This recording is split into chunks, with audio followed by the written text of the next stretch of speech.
किसी भी युद्ध को जीतने के लिए महान यज्ञ के साथ साथ अस्त्रों की भी आवश्यकता होती है और उन्हीं अस्त्रों में एक है धनुष। आज हम आपको कुछ ऐसे धनुधर योद्धाओं के बारे में बताएंगे जो देवता हैं या फिर उनके अवतार हैं या फिर ऐसे योद्धा हैं जो महाभारत के युद्ध में बेहतरीन धनुधर कहलाए थे। वीडियो शुरू करने से पहले अगर आपने अभी तक हमारे चैनल अनोखी दुनिया को सब्सक्राइब नहीं किया है तो जल्दी से कर लीजिए और साथ वाली घंटी को प्रेस करना बिल्कुल ना भूलें। चलिए शुरू करते हैं आज का अपना वीडियो। कमेंट्स में जय श्री कृष्णा लिखने में बिल्कुल भी कंजूसी ना करें। पहले नंबर पर है भीष्म पितामह। सदा ब्रह्मचार्य और शादी न करने की भीष्म प्रतिज्ञा लेने के कारण इन्हें इच्छा मृत्यु का वरदान प्राप्त था।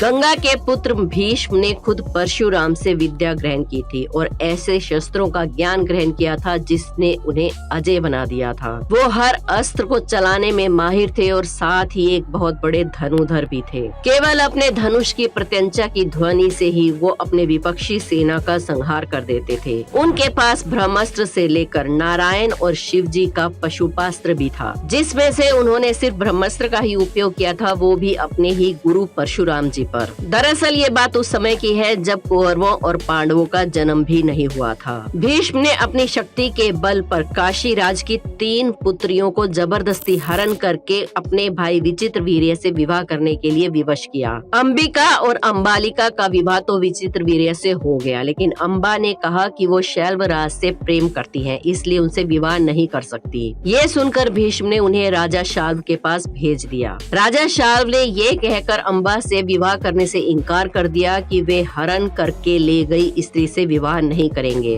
अंबा ने बार बार शाल्व राज्य से प्रार्थना की, लेकिन वो नहीं माने। फिर अंबा को विचार आया कि सारी परेशानियों की जड़ भीष्म ही है, इसलिए वे दोबारा भीष्म के पास पहुंची और कहा, चूंकि तुमने मेरा हरण किया है इसलिए अब शाल्वराज मुझसे विवाह करने से इनकार कर रहे हैं, इसलिए अब तुम्हें मुझसे विवाह करना होगा। भीष्म ने कहा कि उन्होंने विवाह ना करने की प्रतिज्ञा ली है। इसके बाद अंबा रोते हुए परशुराम जी के पास गई और सारी बात बताई। अंबा की बात सुनकर परशुराम जी को बहुत क्रोध आया और उन्होंने भीष्म को युद्ध के लिए ललकारा। भीष्म और परशुराम जी के बीच 23 दिन तक भयंकर युद्ध चला। दोनों गुरु और शिष्य लड़ते लड़ते कुरुक्षेत्र तक पहुंच गए। युद्ध बहुत ही भयंकर रूप ले चुका था।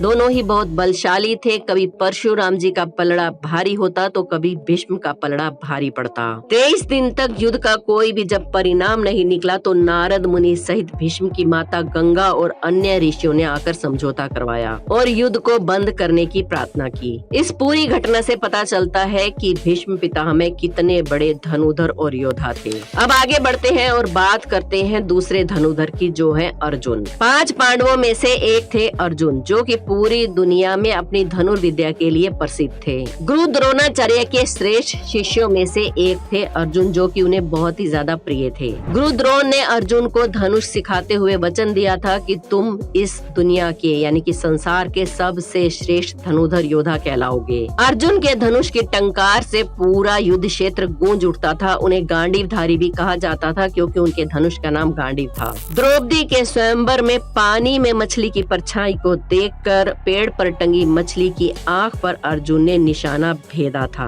उसके बाद गांडीवधारी अर्जुन पूरे विश्व में सर्वश्रेष्ठ धनुधर कहलाए। लेकिन अर्जुन से भी श्रेष्ठ कोई था जिसे दुनिया अर्जुन से श्रेष्ठ मानती थी। वो कोई और नहीं बल्कि सूर्य पुत्र कर्ण थे। वैसे तो महाभारत काल में सैकड़ों योद्धा हुए, लेकिन कहा जाता है कि महाभारत के युद्ध में कर्ण जैसा धनुधर कोई नहीं था। कवच और कुंडल के साथ पैदा हुए कर्ण को मारना असंभव था। कर्ण के अर्जुन से श्रेष्ठ धनुधर होने के प्रमाण इसी बात से मिलते हैं कि जब कर्ण अर्जुन के रथ पर तीर चलाते थे तो अर्जुन का रथ कुछ दूरी पीछे तक खिसक जाता था। स्वयं श्री कृष्ण ने भी अर्जुन से कहा था कि जिस रथ पर मैं और हनुमान जी विराजमान है उसके इस तरह पीछे धकेले जाने पर पता चलता है कि कर्ण की धनु विद्या में कितना बल है। खुद कृष्ण भगवान ने भी कई बार कर्ण की प्रशंसा की थी और उन्हें सर्वश्रेष्ठ धनुधर कहा था।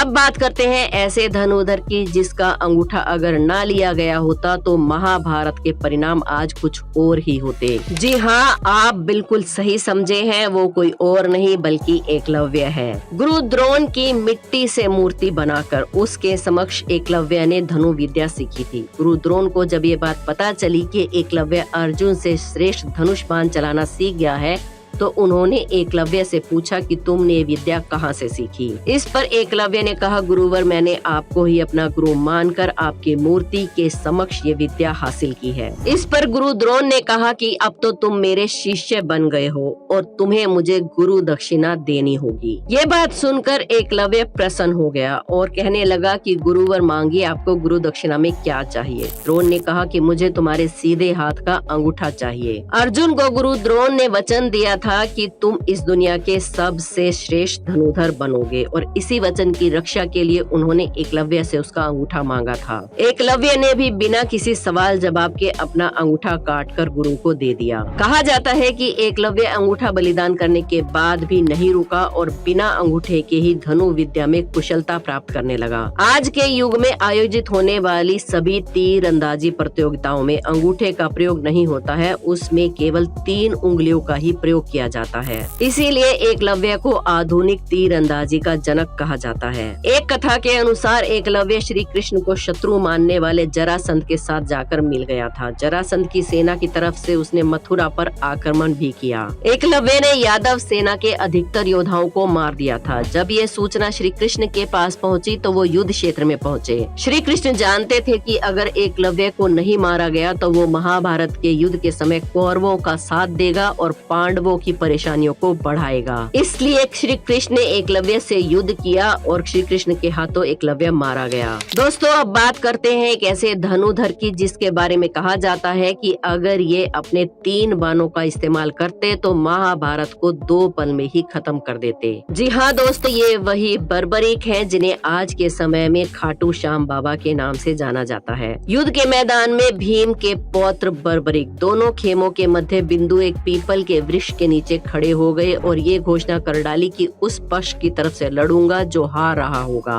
जब अर्जुन और भगवान श्री कृष्ण उसकी वीरता का चमत्कार देखने के लिए उपस्थित हुए तो बर्बरीक ने अपनी वीरता का छोटा सा नमूना मात्र ही दिखाया था। कृष्ण ने कहा कि ये जो वृक्ष है इसके सारे पत्ते अगर तुम एक ही तीर में भेद दोगे तो मैं समझ जाऊंगा कि तुम योद्धा हो। बर्बरीक ने एक तीर छोड़ा और तीर पेड़ के सारे पत्तों को भेदता हुआ निकल गया। उसी दौरान एक पत्ता टूटकर नीचे गिर पड़ा जिस पर कृष्ण भगवान ने पैर रखकर उसे छुपा लिया। इसलिए उस पत्ते में छेद नहीं हो पाया और बर्बरीक द्वारा छोड़ा गया तीर श्री कृष्ण भगवान के पैरों के आसपास घूमने लगा। तब बर्बरीक ने कहा कि प्रभु कृपया करके अपना पैर हटा लीजिए क्योंकि मैंने तीर को सिर्फ पत्तों को भेदने की आज्ञा दी है, आपके पैर को छेदने की नहीं। तब बर्बरीक के इस चमत्कार को देखकर श्री कृष्ण भगवान चिंतित हो गए क्योंकि वो जानते थे कि बर्बरीक अगर कौरवों की तरफ से लड़ेगा तो पांडव हारने लगेंगे और फिर वो पांडवों की तरफ से लड़ेगा तो कौरव हारने लगेंगे। इस तरह से बर्बरीक दोनों सेनाओं के बीच घूमता रहेगा। कौरव और पांडव दोनों समाप्त हो जाएंगे, निर्णय युद्ध का नहीं हो पाएगा और अंत में कुछ बचेगा तो वो होगा केवल बर्बरीक। इसीलिए भगवान कृष्ण ब्राह्मण का रूप बनाकर बर्बरीक के पास पहुँचे और उसका मस्तक दान में मांग लिया। तब से बर्बरीक को शीश का दानी और हारे का सहारा कहा जाता है। तो दोस्तों, ये थे महाभारत के सर्वश्रेष्ठ धनुधर। वीडियो पसंद आई हो तो एक लाइक जरूर करें। हमारे चैनल अनोखी दुनिया को सब्सक्राइब करके बेल आइकन को प्रेस करना बिल्कुल ना भूलें। कमेंट्स में जय श्री कृष्णा जरूर लिखें। कल फिर मिलते हैं एक और नई